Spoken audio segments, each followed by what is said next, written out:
It's my great pleasure to welcome you all this afternoon as we join together to celebrate the lawful marriage, finally, of these two remarkable women, our dear friends. Today we will make in-laws out of these two determined outlaws. When we finish the ceremony, Judith will pass champagne, and everybody is invited, if you'd like, to give a toast, and then we'll have cake, and then we'll have some food. So if you haven't already thought of things that you might like to say as a toast, you can be inspired as you hear their vows and come up with something later. But we're going to start with the ever fabulous, talented, wonderful Jeanette Bronson, who is going to put us in an appropriate frame of mind for this ceremony, and we'll invite Lynn and Jean to come out and join us with her gift of song. Hey. Sweet woman, rising inside my glow, I think I'm missing you. Sing it to me, the sad songs, and taking me to your secret, letting me go, taking me in, you let it all go, let it all go. All the warmth surrounding me, this night is staring at me. All the warmth surrounding me just won't let me be your little passage of time. Will I hold you and you'll be mine, sweet woman, rising so fine. My little passage of time, till I hold you and you'll be mine, sweet woman, rising so fine, rising so fine. Thank you, Jean. Very nice.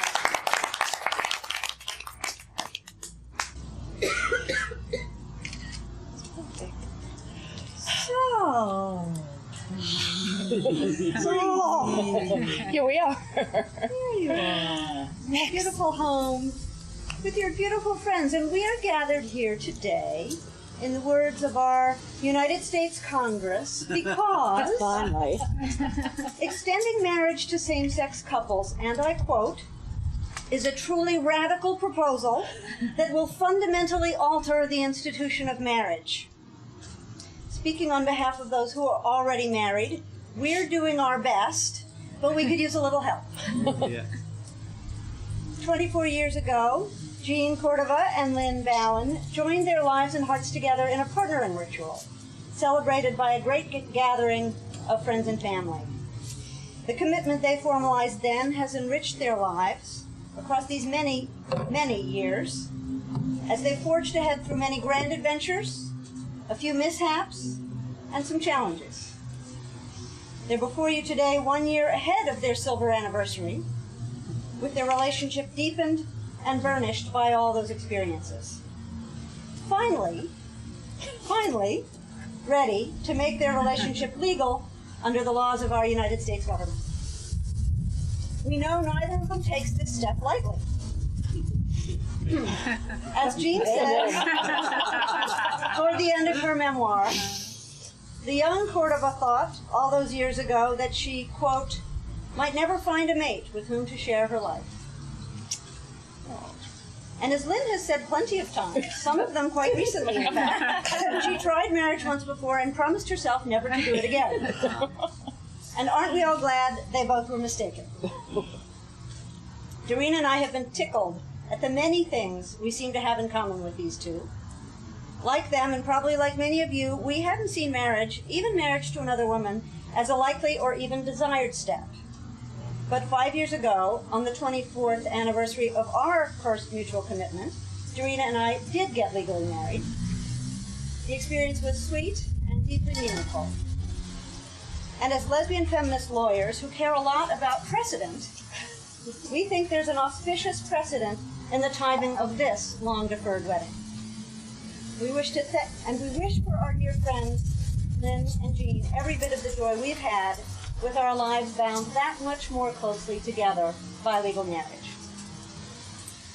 We all can appreciate, I think, that we are gathered here now because of Edie Windsor, a feisty 80-something-year-old Jewish lesbian, something some of us aspire to be, who joined the ranks of other lesbians and gay men who stepped up to fight the unjust taxes, denials of spousal health insurance, refusals of Social Security benefits, and so much more due to the federal so-called Defense of Marriage Act.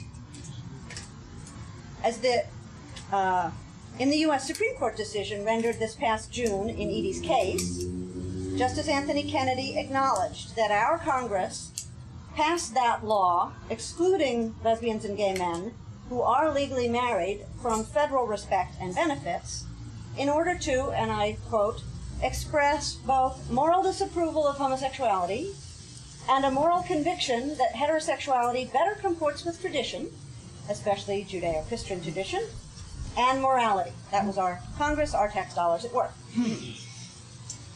As Justice Kennedy noted, the explicitly stated purpose of DOMA was to promote, quote, an interest in protecting the traditional moral teachings reflected in heterosexuals-only marriage laws.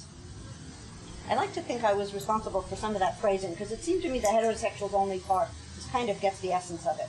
So we celebrate today, in a way that Dorina and I and many others couldn't do 5 years ago, the dramatic defeat of that odious federal law, of the toxic heterosexism that purported to be morality, and of the deeply sexist assumptions at the heart of that entire worldview. We defeated it, and here we are today. Pragmatically, of course, we also celebrate that Jean and Lynn, by taking this step today, will be recognized as, quote, created equal under roughly, just to pick a number, 1,138 provisions of federal law, touching so many aspects of their lives, from taxes and Social Security to Medicare and joint ownership of copyright interests. And I must say, it's quite a pleasure to solemnize a marriage where copyright interests are relevant. And where we can point out that since you will no longer be outlaws, further memoirs will be welcome. But to be clear, even if federal taxes and other legal issues gave some motivation for this day, the ceremony isn't just about legal technicalities. And I think it's fitting, as we celebrate the continuing love and commitment that make this marriage real, in fact, as well as law, to do so with words given to us by the Constitutional Court of Lynn's birthplace, South Africa. That High Court, I told them they weren't going to get out of this without hearing some legal things, so, you know, they gave me the opportunity. I got to read from judges. That High Court was called upon to consider whether same-sex couples have the same constitutional rights as others in that country, thanks to a case launched, fittingly, by a lesbian couple. Oh. Marie and Cecilia applied to the Pretoria High Court to have their union recognized as a valid marriage. That began a multi-year odyssey through the South African court system, ending on December 1st, 2005, when the Constitutional Court, the High Court created, pursuant to the new constitution there, handed down a unanimous decision. We can only hope for that at some point in this country. In a now widely quoted passage, Justice Albie Sachs, who's become quite a hero of the movement, wrote as follows: the exclusion of same-sex couples from the benefits and responsibilities of marriage is not a small and tangential inconvenience resulting from a few surviving relics of societal prejudice destined to evaporate like the morning dew. It represents a harsh, if oblique, statement by the law that same-sex couples are outsiders, that their need for affirmation and protection of their intimate relations as human beings is somehow less than that of heterosexual couples. It reinforces the wounding notion that they are to be treated as biological oddities, as failed or lapsed human beings who do not fit into normal society, and as such do not qualify for the full moral concern and respect that our Constitution seeks to secure for everyone. It signifies that their capacity for love, commitment, and accepting responsibility is by definition less worthy of regard than that of heterosexual couples.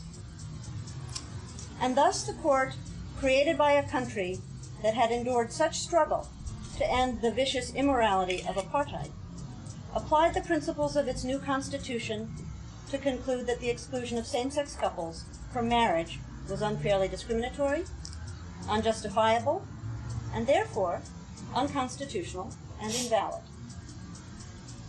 Putting our own Congress, especially the current Congress, I might add, to shame, the National Parliament of South Africa approved that court decision the following year, with the Assembly voting 230 to 41, I love that, and the National Council voting 36 to 11, and presidential approval coming immediately thereafter. So I share all this to honor the particular sacrifices of Lynn's birth parents, and that struggle, which had so shaped her values and sense of herself, and also as powerful proof that profound change is possible anywhere and everywhere,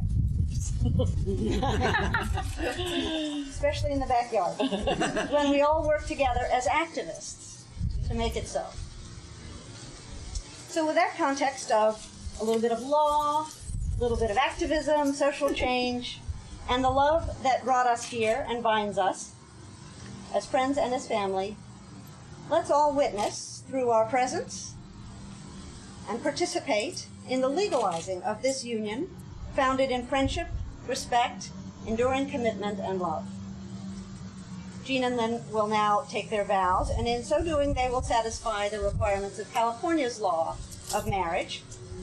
They will then re-exchange rings and break a glass. Now, for those who are not familiar with the breaking of the glass, I assume most of you are, but it is an ancient Jewish wedding tradition, and as it turns out, it seems that both Jean and Lynn do have a little Judaism, if you look back enough at the family traditions.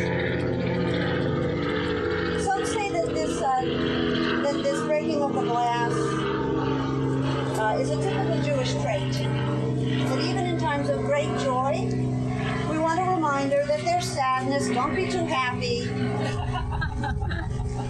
and we should remain mindful and appreciate the joy and the sadness in contrast. To many, the breaking of the glass symbolizes the destruction of the temple in Israel, and perhaps today, it symbolizes the health challenge that Jean and Lynn will confront in a couple of days.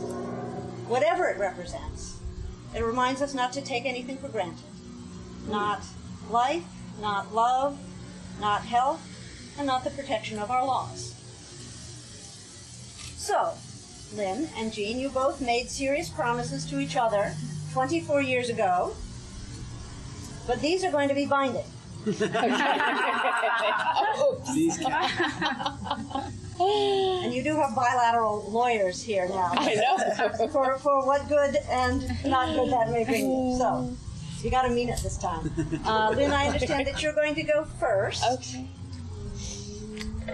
Max, can I hand Max to someone? The handing of the dog. Yes. This is another ritual. Thank you. So, Yeah. Lynn. Oh, we'll stay seated. Yeah, you can stay seated for this part. So recite out after me and then continue. I, Lynn, take you, Jean, to be my lawful spouse. I, Lynn, take you, Jean, to be my lawful spouse. And reading again what I read in 1995, I promise to cherish you and nurture you. I promise to keep your trust and keep our family warm and safe. I promise to keep being your best friend, playmate, and creative workmate. I promise to support and listen to you, and to believe in your work and creative genius. I promise to support you in your growth towards living in your highest self and to see your soul's true face. And I promise to keep loving you with the sweet simplicity of love in the everyday and with the intensity of love that's for always. That's it. Gee, a lot. What I wrote 24 years You ago. have to say the vow. Oh, yeah, right. So, I need you to begin by repeating after me, I, Jean, take you, Lynn, to be my lawful spouse. I, Jean, take you, Lynn, to be my lawful spouse, until death do us part. Okay. And that's the first time I've said that vow. From 24 years ago, I promised to take care of you in the world, to be your best friend and solace, to make your business of life my business, to aid, comfort, and abet, to stand by you, in front of you, and behind you in your journey to realize your highest self, to be there for you with laughter, love, money, and courage, to make you happy in this lifetime, and to honor what is holy between us until death do us part. Sincerely yours. No kissing yet. Okay. Now, for the exchange or the re-exchange of rings, Serena, you would bring the rings? Thank you. Okay, you get that one. You have to give me that one. So, Jean, you're going to go first. Please place the ring on Lynn's finger and repeat after me. I give you this ring. I give you this ring Once again. once again With all my love. with all my love, And as a reminder that I am. and as a reminder that I am pushing on it, Still and always by your side. still and always by your side. And Lynn?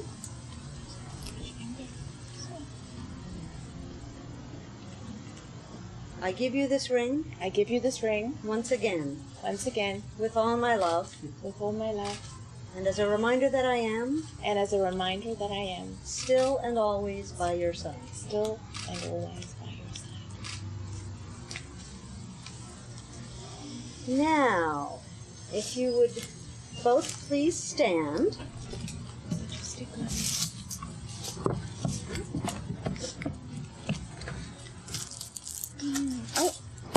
Oh, yeah. And I'll tell you when. Okay.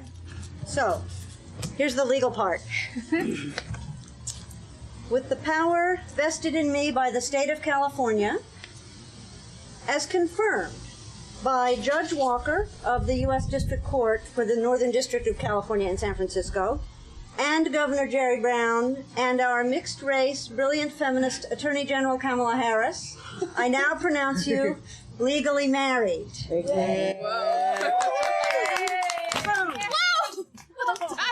I say, Mazel tov, and you may kiss.